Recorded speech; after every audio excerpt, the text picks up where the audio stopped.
All right.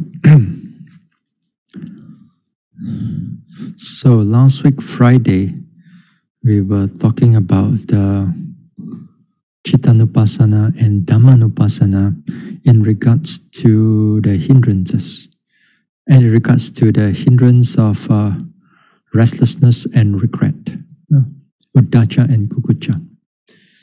We see how we can able to note them as when this type of hindrances arises, and how we take note of them, in what ways we take note of them, in how we arouse the calmness, the samadhi, the tranquility, or the upekkha, in order to quell, to subside these hindrances of the mind.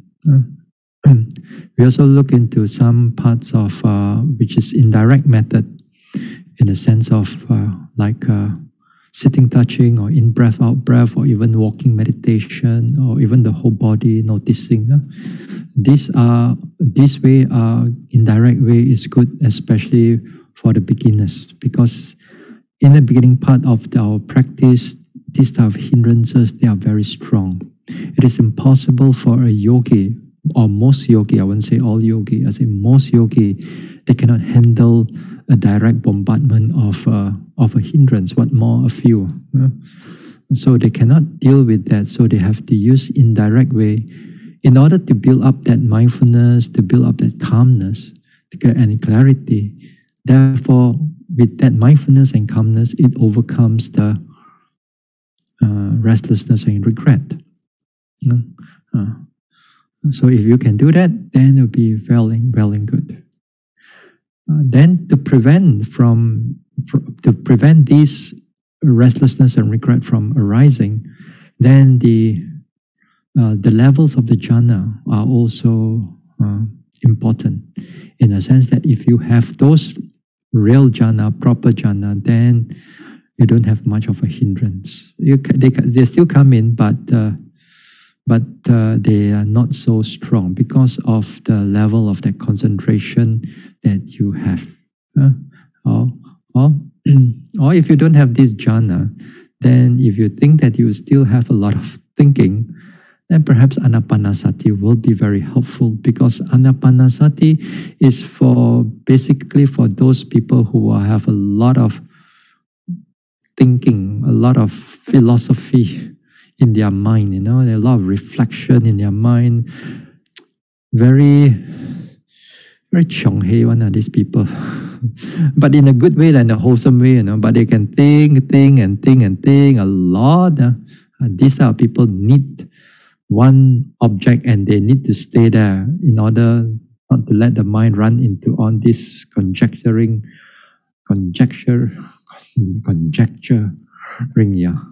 into rationalizing, into reflecting, into stretching all their meaning and so on. So these type of people, they need this type of meditation. Rising and falling also act similarly like anapana. Because if you can able to stay with one object, then yes, it can be something like anapana. And as I said towards the end, the anapana, I said that, not towards the end, I said that it would be good that if you are a meditator and you like to practice, try this and try that, it's not to say cannot. But as I said, when the mind wants to change from one object to another, or one method of meditation to another method of meditation, like samatha to a vipassana to samatha, and then don't know what else type of meditation that they are doing in non-Buddhist type of meditation. So if you are changing here and there, then not to say that if it's wholesome one, then it's not too bad.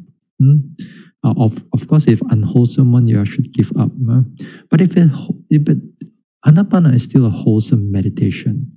But the thing is that our mind cannot easily switch here and there.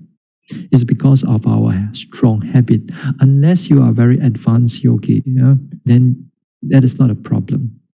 So in the beginning, if you have so many types of meditation, then I said that my advice is to keep that anapana for samatha meditation and rising falling for vipassana meditation, for the beginning part of it at least. But towards the later part of it, doesn't matter. Whether it's rising, falling, or in breath, out breath, everything goes into arising and passing away only. You don't even know what is. Sometimes the yogis doesn't even know what object they are noting. All they know is everything is just arising and passing away. Yeah. So sometimes, so a lot of time people, even among the meditators, they will argue, your rising and falling not taught by the Buddha. The Buddha only taught in breath, out breath. All this argument for centuries or for a long time already. For decades, not centuries. For decades already, all these things has been going on in the world of meditation. So I normally don't go into all this type of argument because gong lai gong ki. So what for? You go and practice and see whether it works or not. If it works, then correct. If it doesn't work, then something wrong. So for me, I try all these things, and then I know which one works, how it works, and when you should do it, and all that thing. That because of I've gone through, I've experienced through. So some people just go in debate there. Sometimes the way I look at it is that the children fighting over their toys. Which one is my one? Which one is your one? Which one is this one? Which one is that one? Then if you are an adult and then you don't go and fall into all this type of trap. So do the same thing. When it comes into the meditation, also the same thing. I don't fall into all this type of argument and so on. I said, if it can work, if you're not sure, go and try until it works. If it really cannot work, then you think about it. Then also, of course, we're going to go into a share screen. Now, you see, when you talk about direct vipassana, when you talk about direct or indirect, then this part here, where is my? This part here is where when it arises, when the restlessness actually or regret actually arises, you deal with it then. You deal with it then. Whereas samatha is more like you are preventing it from coming up. Because of the concentration is strong. But the skillful ways also, other skillful ways also are as important. Because the other skillful ways also, you're going to reduce its impact in your everyday life. Therefore, when you are seeking for the path of enlightenment, then those hindrances are not so strong. So therefore, the other skillful ways are also as important as this one. But only then, these skillful ways, when you actually go into your meditation, then you'll find that your meditation will get somewhat better in the sense that there's reduced hindrances. So a lot of people, they want to do these skillful ways only, But then when it comes into meditation, they are not doing it, They are not doing it properly.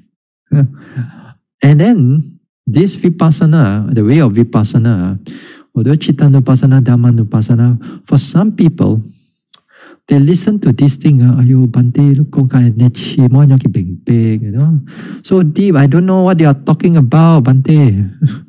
I know. Because there are some people who can understand because they have developed those things.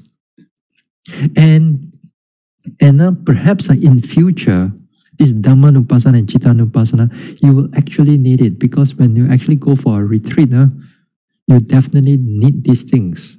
You definitely, because you need to overcome them.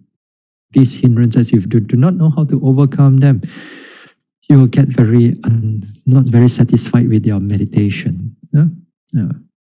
Okay? The most important thing is to put in these things into practice. The moment you put it into practice, then you can remember. It's so much more easier. If you don't put it into practice, here he listen, there out. So, all right.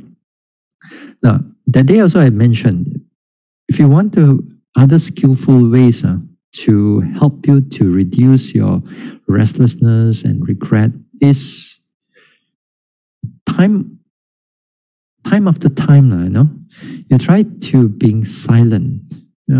Try to be silent.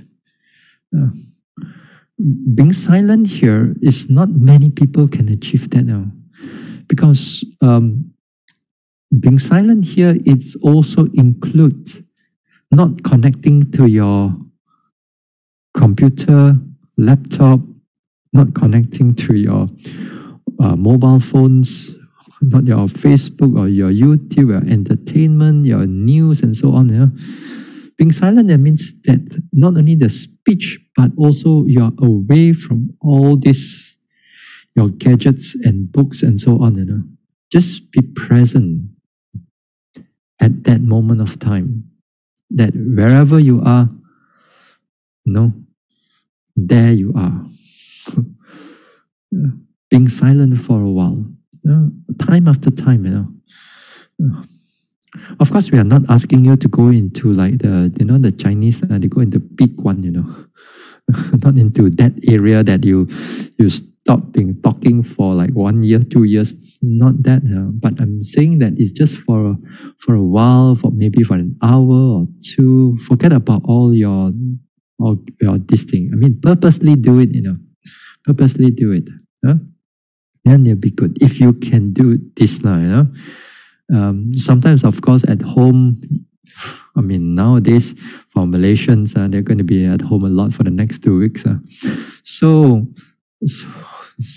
if you are able, if you are possible, then you try to be silent for a while in speech and also in terms of your devices and so on. Put away of all these things for a while. And then it helps kind of like to disconnect yourself from the world. It will be very good. It helps. Then when for those who have not, you have not done a proper long retreat. In my retreat, this being silent, it's utmost important. If you talk, if I were to catch you, straight away you can pack your bags and you can leave. Next time, if you come back again, I will think about it, whether I want to take you in or not. Because you are like if you're talking inside during a retreat, you are like a virus, You're going to spread to everybody else. Everybody see this yogi, hey, can talk already, okay. Got license to talk, got license to play. That's what I've seen in other retreats. And all these yogis are not really meditating. They come to a meditation center, walk here and walk there with their mobile phones, looking here and so on. Not meditation, all these things. Because they cannot disconnect. So, build it up from home. You build it up from home, then you learn to be disciplined in this way, and then it will be helpful. In the long run, you will see that your mind is not so attached to all these types of gadgets and so on. And it's okay to be silent. Perfectly all right. Slowing down also another thing, as I said that day, slowing down is to help us to condition the body, helps to condition the mind. Because if you are very, sometimes our mind are so fast. So our mind is so fast also when we comes into our action, our very kanjiong one, Sometimes I see some people or some devotees want to finish everything very fast. Wait, I say slow down. After all, where are we going? Rush to death. I can see. Ban lai lah, slowly lah. Take your time a little bit. Because of a habit, of course. All these things is because of habit. And we don't realize that our mind is so fast and it detects the body, and the body becomes so quick, and then after that, it feedback the mind again, and then again, feedback to the mind feedback to the body, and then it's all very, very kanjiong, very, very fast, and cannot slow down. And then of course also I met with people, well, not too many. Once in a while, there are people who are very slow until their mind also like whether they are working inside there or not. The mind. It's on the sloth and torpor side, on the lazy side, and it's slow. So sometimes we need to slow down. We need to slow down, and that will be very good. Especially at home. If you are alone, no need to rush. Slowly do your things. Just be present. When you are present, there's some degree of mindfulness there. Okay? Now the next thing is asking for forgiveness. This one is also especially related to regret. Regret, because this type of sadness and remorseful state of mind, they arises because something we have done which is not right. Something is supposed to be right that we have not done it. So then we suffer in the present, because when we think about it, then we suffer in the present. But it will be good. Then we ask for forgiveness. If we done somebody else wrong, then sincerely we ask for forgiveness from the person if it's possible. Now, if it's not possible, maybe the person is far away, or they don't want to talk to you anymore, or whatever, But now you know that in the present, you know that your actions were wrong. So in this sense, if they don't want to see you, or whatever reason there is, then you ask for forgiveness from him or from her inside your heart.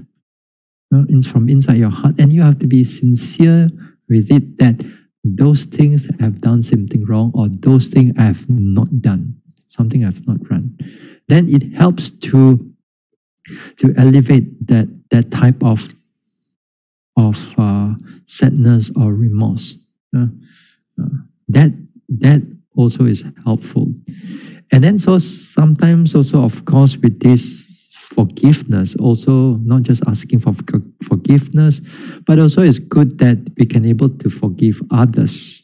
We can able to forgive others in the sense of we can not holding any grudge, holding any strong ill will towards the other party or other people or other group of people.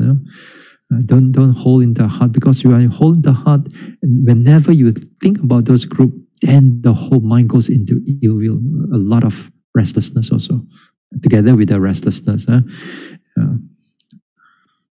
So sometimes some people, the anger is so strong. Some I read recently, there are devotees, devotee was so hateful and so spiteful towards another monk or another nun, wrote down in the Facebook, and hate the nun, hate the monk, in that sense, so much hate inside there. I cannot forgive. So strong inside the heart. Another thing is able to forgive yourself, I think. I think to forgive yourself is also, it's also part of the whole development.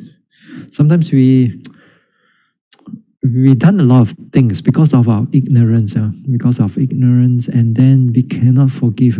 We kind of like, we want to repent again. The more that we repent, then we want to do a lot of bad things again.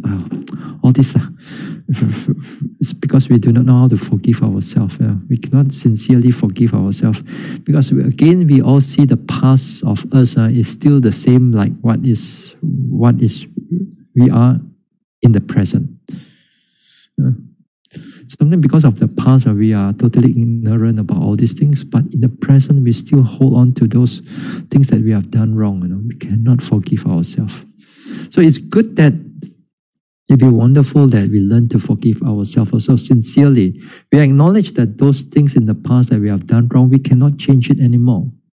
But in the present, from this time onward, from this moment onwards, we'll try to change as best as possible or as humanly as possible. Then it helps to overcome those type of regret and those type of sadness. Mindfulness of the body. Here, mindfulness of the body here is that the whole purpose when you bring it to your everyday practice is to help you to draw your mind to draw your attention out from your mind into the body. To pull the mind away into the body. Because a lot of times, and so much time that when a moment that we are alive in the present, our world is really inside our mind. Not really in our eyes or ears and so on. Everything where it fits in, then we think and we reflect, and we think bad, we think good, we plan, we try to memorize everything. We try to rationalize things and so on. So a lot of times we spend so much time inside in our mind. Now again, take that, you look at your career, if you are still working, whether you work from home or whether you have to still to go to office or any sector or of industry that you are in, the thing is that most of you are as a intellectual labor. Intellectual labor, that means they pay you because of your intelligence. They pay you to solve problems. They pay you to find solution for something and to do this and do that. So a lot of you have to use your mind. You have to use your computer. You have to plan. You have to create this and that. So much you are spending your time with the mind, inside the mind. And not only that, sometimes we come back, we want to entertain ourselves, we want to think, we want to read, we want to watch this and that. A lot of it, we are in the mind. The whole world is turning inside our head there, or in our heart also. So we totally forget about the body. A lot of times we forget about the body. That's why we cannot. That's why our whole after so long our restlessness is very strong. So therefore, the Buddha mentioned that in a lot of the suttas is mentioned that to pull the mind back to the body, mindfulness of the body, be aware of the movements of the body, be aware of your present. You cannot be all the time in the body. Of course, we understand that. But whenever there's time, it would be good that we pull the mind back to the body. Don't let it stay in the mind. Once it stays in the mind, it will think. It will think. Then, therefore, it's good that to pull it every now and then to the body. If you forget, don't blame yourself. Don't say, Bhante, I keep on forgetting how to be mindful in the body. Every time they say mindful in the body, I forget, and then they get so sad. Sometimes we forget. Yes, not all the time we can remember when we understand, but make an effort. Make an effort to pull it back. We forget, never mind, pull it back again. Sometimes we may stay there for about a few seconds only. Then after that we go into thinking. Don't beat yourself over it. Again, gently pull it back again.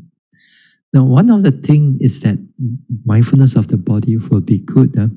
Is that if you so happen to go out for a walk, if you can still able to go out for walks, then be mindful of the body. If you are in a proper place, if it's not dangerous to you, and there are, there are somewhat people far away from you, and people could still see you, and then you know that you are not in any form of danger, then it will be good that instead of looking here and there, gently once in a while, pull it back to the body. Be aware of the body. And if you so happen to able to do some hiking or able to walk up the hill, it's good that sometimes when you walk up the hill and then you find yourself panting a little bit, then be aware of that panting, be aware of that walk, be aware of that movement. Then it will be good, because the panting is quite a strong, obvious movement of the body. Be aware of it. Then also it's good, because if you're panting too strongly, your mindfulness will tell you, oh, this is too much already. You need to stop and rest. Because sometimes people are just inside their mind, I just want to reach the end, and then halfway they collapse, a heart attack, die straight away. End up with, don't know, if in good places, end up in heaven. If in bad one, end up in woeful states. So, be mindful of the body, because it helps to break the habit of thinking too much or overthinking. So, every now and then, pull the mind gently back to the body. Just be aware of your walking, be aware of your opening a door or drinking, or just anything, If you're sitting on the toilet also, just be aware. You're not asking you to be very sharp and very precise, Just bring the mind back to the present will do. But if you're in the retreat, that's different. You bring back into the present, but you got to be a bit more precise in noting, okay, how the hand is moving, the tightness of it, the movement of the tension, the lifting, the pushing, the dropping, your stretching, and so on. During in the proper retreat, we will ask you to do a little bit more. But at home, not all the time you can able to do, to be precise. Mindfulness also is a bit difficult already for a lot of people. So it would be good that if you just can able to bring your mindfulness to the present, be aware of the movement of the body in the present, that it helps to cut off from natural thinking or overthinking or the habit of thinking. So the mindfulness of the body is good. Don't worry about reflections, don't worry about thinking about the Dhamma and so on. A lot of times when we think of the Dhamma, in the beginning was good, We think. After that, we think to other things. We forget about the Dhamma, then we think about life, we think about philosophy, we think about planning for tomorrow what to eat, today what to eat, today what to cook, and then it flows into other things. Beginning, it let you taste a little bit of Dhamma, it kind of like trap you into the Dhamma. You thought that, oh, it's good, no more. I think about impermanence, I think about this one, but you forget that after you think for a while, then after you reflect for a while, then the mind will carry on into other thoughts. That's why it is good every now and then just bring the mind back to the body. Bring it back to the body, whatever that you are doing. So this is also, it's good to bring the mind back to the body. All right.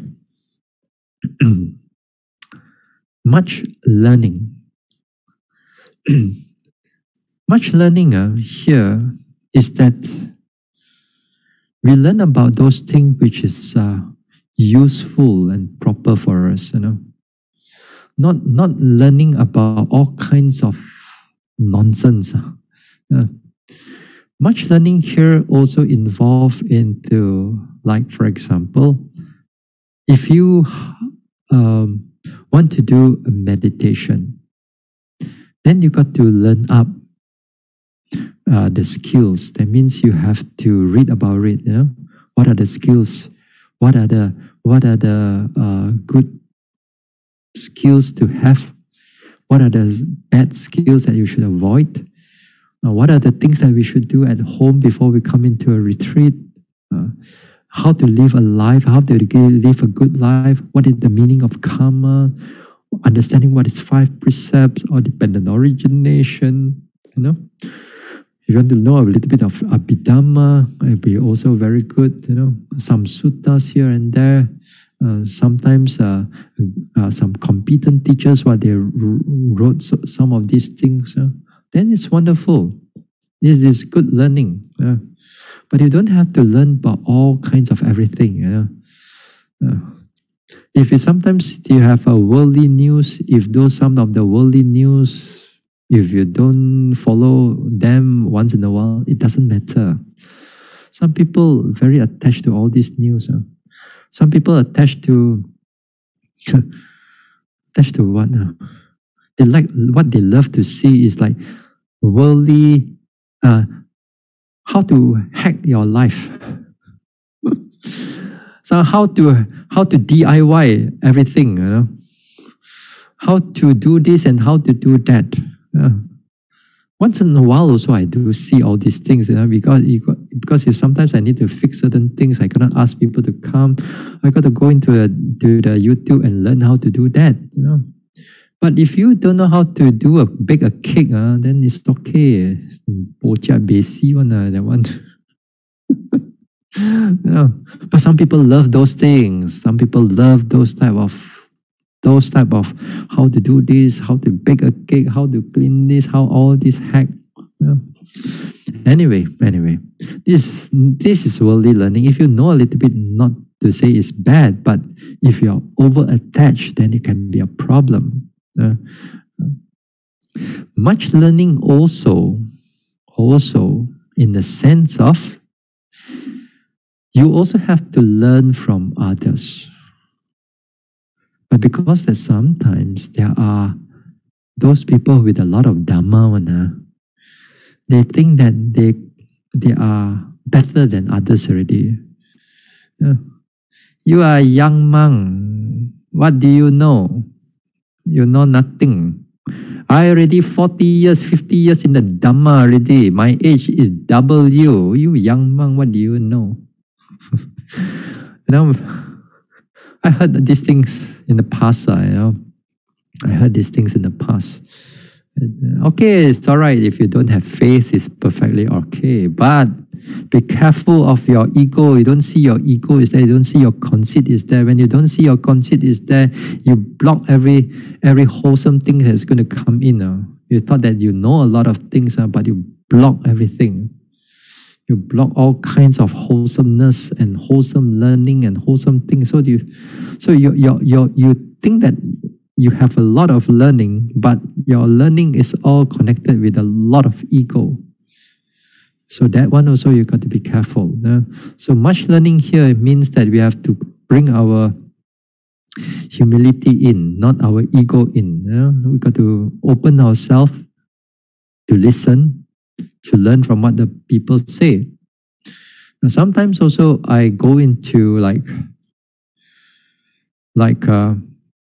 Dhamma talks. I don't put my name now, of course. I listen to some lay people talks, sometimes some monks talking and so on. I give them, I listen to their talk. Sometimes I put it there for an hour or so, listen to what they say. Yeah, they are sometimes they are quite good things that I forgot, The things I forgot, they brought it up. I listen. I remember. Oh, that's where I've forgotten. So, or sometimes I don't things I've not heard before. Then also, oh, wonderful. Those things are very helpful. So sometimes I do turn on to listen here and there. But of course, we don't have all the time, or to listen to everybody. I also choose those I think is good. Also, you all will choose also, right? We don't have the luxury of time. But we want to learn something also. I want to learn something from them. Sometimes there are people who talk about walking meditation or sitting meditation. Sometimes I I tune in also, I learn about that. I learn about what they teach. Not condemn, not with the mind, not with the mind. And I like that wrong, like that you should not say that. My mind doesn't have those things. I keep the mind open. You say whatever you want to say.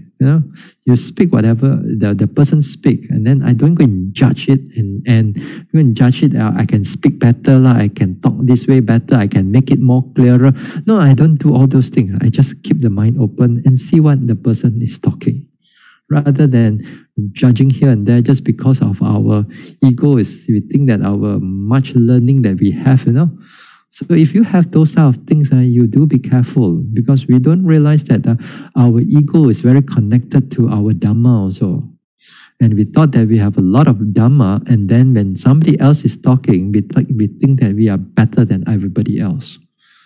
That you all got to be careful, sometimes, because those people with because the Buddha says at one time, he says that when the ascetics argue, when the monks argue, they will argue over Dhamma. But when the lay people argue, they will argue over their finances or their assets or the things that they are attached to. Because they don't have much Dhamma. So the same thing, because the monks and so on, they don't have much of anything to hold on to. So they hold on to the Dhamma, or they forget that this holding on and attached to the Dhamma too strongly, the ego arises. So when you come to much learning, your mind has to be open enough, humble enough, and learn what the things are good. And then when you have this learning, you have this understanding, then a lot of things, you don't get too restless over about it, In the sense that, for example, like what should be done and what should not be done. For example, or you learn about karma and so on. Then those things that you have done before, then you know that, I cannot change it anymore. I have to bear with the karma that I've done, with that understanding, with that acceptance. In the present moment, because I have learning, I have some degree of understanding in the Dhamma, then in the present moment onwards, I will not do those things again. Because of the learning that you have. Right? Things like this. Much learning. So it helps you to prevent yourself from going into a lot of regret and further regret or further restlessness. Now, inquiring into what is wholesome, what is permissible, what is blameless, and what is not. All right. Here, you got to go and ask questions. You got to go and ask questions. And this one, what is wholesome? What is not wholesome? What is permissible? What is not permissible? What is blameless? What is blameworthy? So, a lot of times we got to go and inquire. We got to dare enough to ask the questions. Sometimes the question, for example, you come, maybe simple example, like if you come to a dana and then you see people touching the food tray, or they're touching the plates and so on. And then if you are new and then you're not sure, then it would be good that you ask, why is it need to be done in that way? Then if those people who understand, then they will help you to clarify it for you. So again, here it's that you must humble yourself to ask the questions, to ask what is wholesome and what is unwholesome. If you're again egoistic, you think that you know better than everybody else, then you think you know what is wholesome. Sometimes it could be unwholesome. Or if you know what is supposed to be blameless, you think that it's blameworthy, or it's supposed to be blameworthy, but you think that this is blameless. The mind can go wrong because sometimes we hold on to what we think is right. what is reality is right. We are not considering about it, but it's all about what we think is right, So it is good that we inquire, we open up our mouth, we ask questions, whether this is okay or not, this is okay or not. Especially like monks, because so many rules, honestly. Because so many rules, and as I said, there are countless rules that many of the things also I'm not familiar. So I have to go and ask. I have to ask about whether this should be done in this way, that should be done in that way. Sometimes you ask 2 or 3 teachers, they give you 2 or 3 answers also. Because the Vinaya also, there's a lot of gray area, depending on how you incline towards it. So, like for example, some people asking about the 6th precept. Cannot eat after noon. What can eat and what cannot eat? Bhante, can I drink coffee in the afternoon? They say, can give up or not? Bela Bhante, Gyana. And then Gyana means you have to give up lah. Because they love, and then of course you have to give up. But sometimes then again, like for example, you drink tea. Then whether it's permissible or not permissible, it all depends on, again, which tradition you are in. If you're in the Sri Lankan tradition, then the plain tea, yes, is perfectly all right, But if you're in another tradition, like Burmese tradition, then it's not right. So what is permissible and what is not, also it all depending on the place and depending on situation also. There's no, as I said, there's no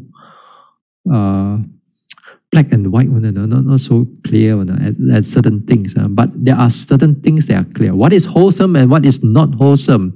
This is black and white. But if your mind is not clear, but if your mind the wisdom is not sharp, then what is wholesome and what is not wholesome is like a lot of times is gray area. Sometimes you want something, but your words are not that really straight, but they're not sure. Am I lying or not now, Bhante? Am I speaking it truthfully or not? Or I have ulterior motive. Because why? Because you cannot see, because you do not know your mind that clear.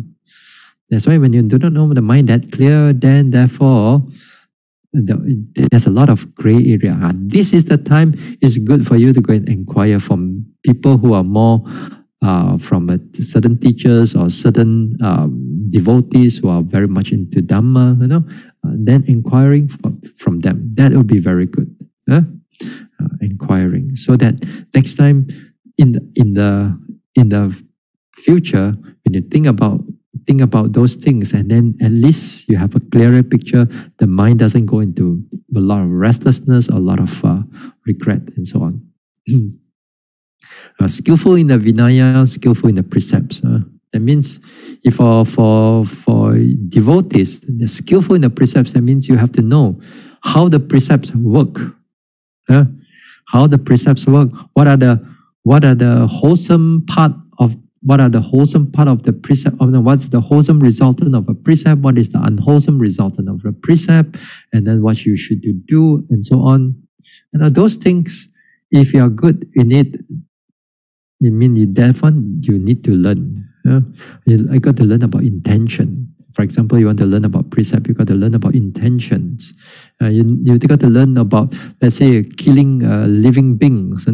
What constitute a living beings, and so on. That also you got to learn. So you become skillful in the precepts. Vinaya also the same thing, because Vinaya is the monk's precept or nun's precept. Vinaya, there are certain parts of the Vinaya, whether there's intention or not, you still break the precept. Whether you know it or you don't know it, you still also break the precept. So a lot of times we unknowingly break a certain precept. That is when we have to need to do certain confession to overcome this type of breaking of precepts. So it will be good that we have a skillful areas, skillful understanding in the Vinaya, or for lay people, the precepts. Here, approaching learned or competent elders or teachers. When you are, as I said, when you come into this meditation, especially Vipassana, not so much talking about Samatha meditation, especially Vipassana. Vipassana, as I said, to teach you how to meditate, to teach you the how to note the rising, falling, how to note the walking meditation. That one is simple. Not difficult. That one you can look from a lot of books. You can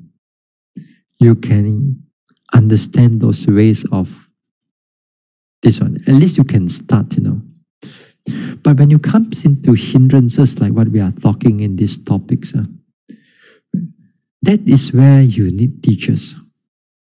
Really, you need teachers, because when it comes into problems, hindrances, mental defilements, a lot of times you do not know how to overcome those things.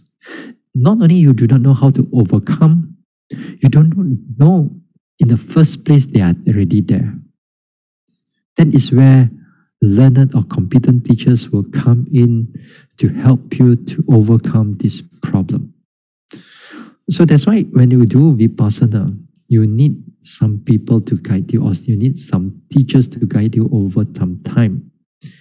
Even you come up to the stage of anagami, Of course, when you are enlightened, you don't need teachers to guide you that much, but you still need once in a while to ask teachers about their practice, to make sure that our ego, our defilements, our hindrances doesn't lodge in between here and there. So because of that, sometimes because of this hindrances or this ego or whatsoever, they can be a block. They can be a hindrance for the higher development. Just like as I said earlier, talk about Elder Venerable Anuruddha. He thinks that he got all the divine eye. He thinks that he is good in the meditation, but why still cannot attain arahantship yet? That time is still an anagami, He got so much of jhana. He can go into this jhana, that jhana. He got very sharp, very precise, divine, foremost in this. But how come no arahantship yet? Because Venerable Sariputta says, because of that ego of yours. So that's why, although he good and all that, but the defilements is difficult to see. And therefore, when it comes to, especially in the practice of Vipassana, it's hard to see our ego. It's hard to see our defilements it is connected to our practice. So here is where the teachers will come in to help you to overcome a lot of your hindrances. Sometimes you don't really know that you can go further, or the teachers know that you can go further. But you think that, Bhante, enough already, cannot already. Then you don't realize that your sloth and torpor is talking, not you. You don't see those things, but the teachers can see through you, and that they know that you can go further. Then when you listen to the teacher, you do what the teacher says, you push further, then only you realize that there was a laziness there.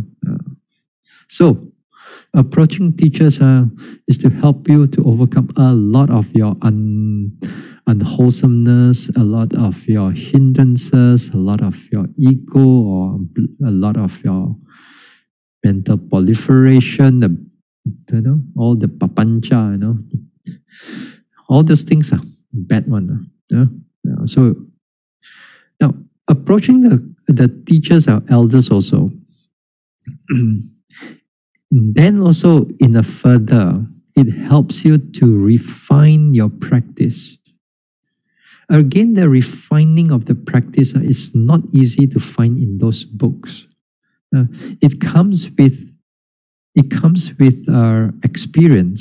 experiences from the teachers, and also experiences over the years. The teachers are meditating over years and they guide people over the years.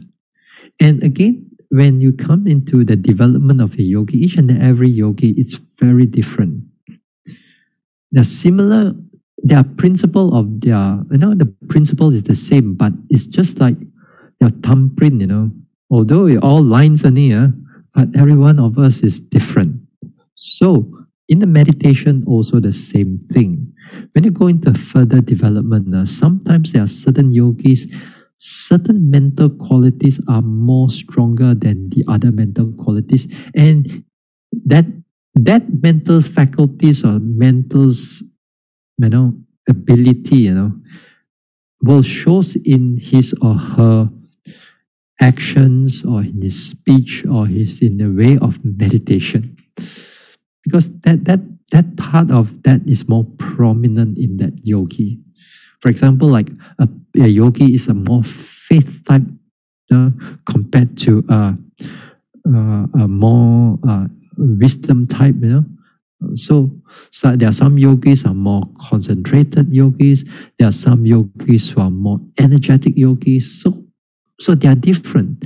Even those energetic yogis, there are also variations of yogis within those connected with concentration. Let's say again, there are variations, and each and every one of us are very different. Then again, here is where you want to go further. That is where that is where the teachers comes in, because as I said here, when you go up to the here,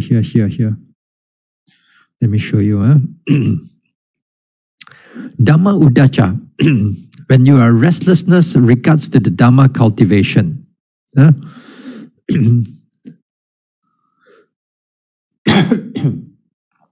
Now this is what earlier on, as I said, those people who are struggling into the development, they want to, want to get out of this cycle of birth and rebirth, want to get out of this samsara, want to realize nibbana, and then things are not going very well, the whole Dhamma udacha comes up, like, how come my practice is not going well? How come, am I doing right or not, Bhante? Am I doing wrong? How come my experience is going in the same thing all again and again? Am I stuck somewhere? That is where the learned and the competent teachers comes in. If not, your mind will keep on thinking restless about it. And then if you're not careful, those things can turn into what? Doubt about your meditation. Turn into doubt, your skeptical doubt. Maybe this practice is not suitable for me. Or how come I meditate here until like that, and then things are not going well? Maybe the teachers are not good, they know that level, but my level is so high, they cannot guide me, and so on.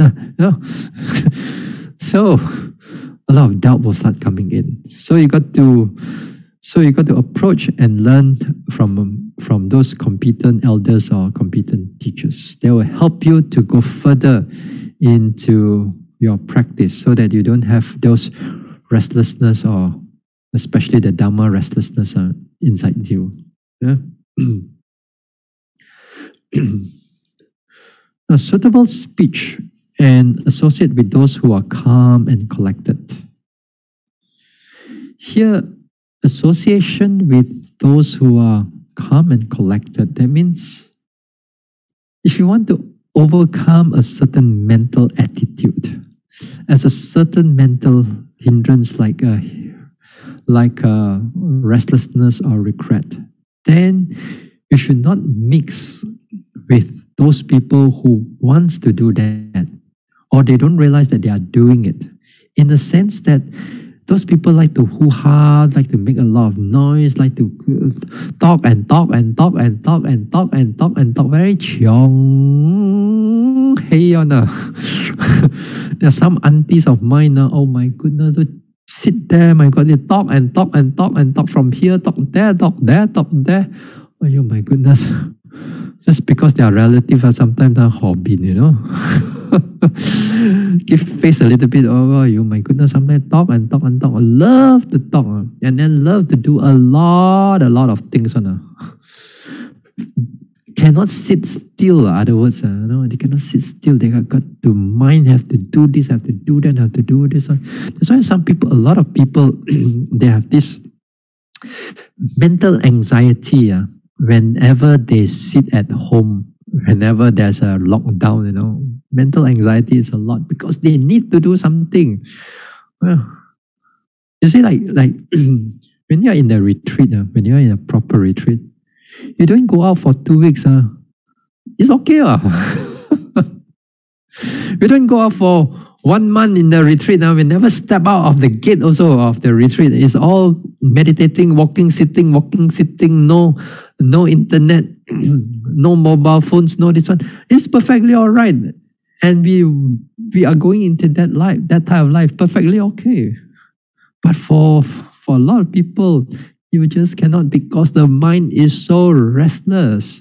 They need to do something, and that desire to do something is not fulfilled. Then it goes into a lot of restlessness, a lot of anxiety, and long enough, the mental health becomes not good. That's what we are seeing. A lot of people are doing that. Not only restlessness, from some people, fear arises, a lot of fear, and then it goes into their mind, and then that type of fear is like fermenting inside them.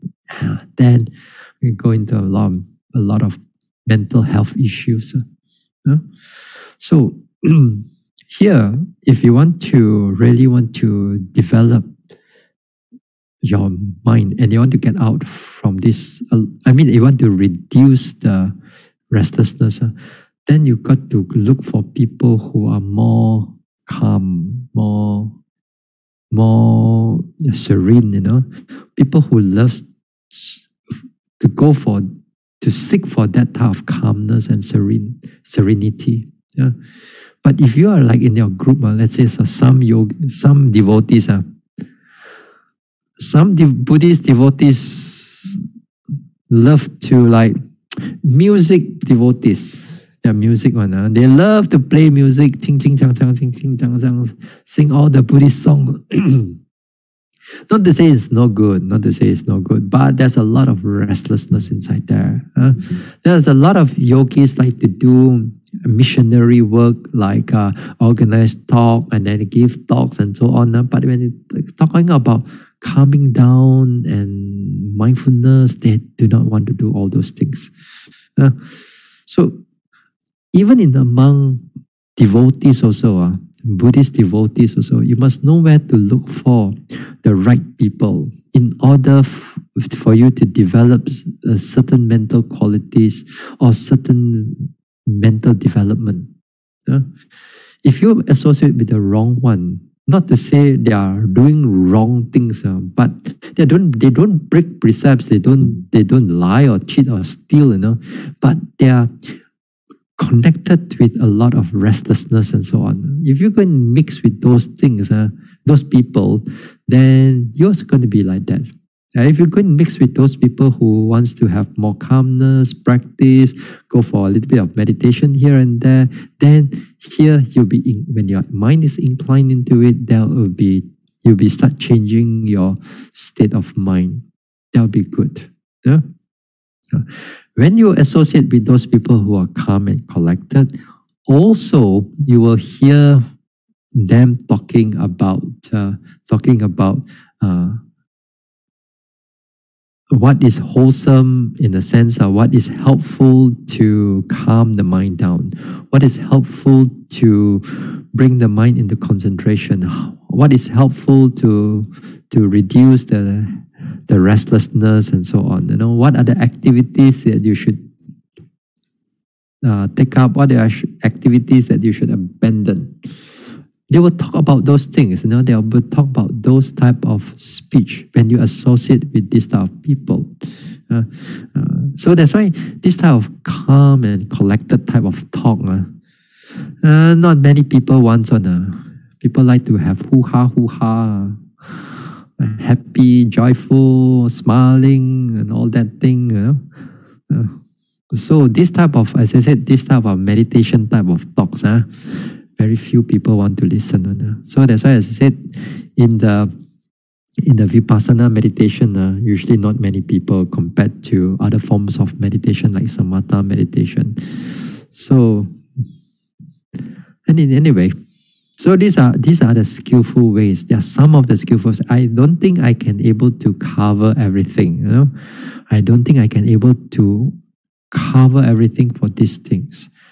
But as long as you are able to slowly incline your mind towards calmness, towards more collectedness, then your mind is not so going into a lot of restlessness and so on.